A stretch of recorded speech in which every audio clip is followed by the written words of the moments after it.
jàng bii farata mooy jàng sa diine. gis nga bi yonent bi naan utlubul ilma walaw bis siin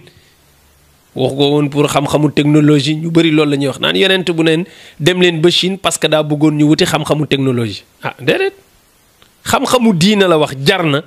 départ fa nga dëkk ba Chine même boo doon def tànku neen sax nee na nga wut xam-xam ba xam sa diine jar na ko. xam-xamu àddina nag soo ko amee am nga xoromu àddina soo ko amul du la yàqal dara waaye li nit ki di manqué mu tardeel ko yowmal xiyaam mooy diineem ku ko xamul ko ne di nga taxaw ci kanamu yàlla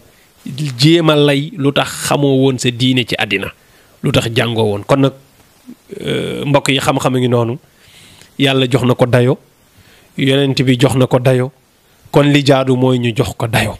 ñun dañoo yëkkati alal teg ci kaw xam-xam. loo bare xam-xam boo yorul alal ci suuf nga jëm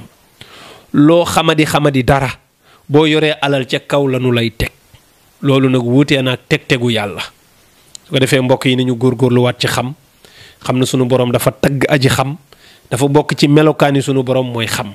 waaye ku bëgg a tabax àddina yi da nga koy tabax ci xam-xam donte xam-xam bi xam-xamu àddina la waaye xam-xamay tabax rek.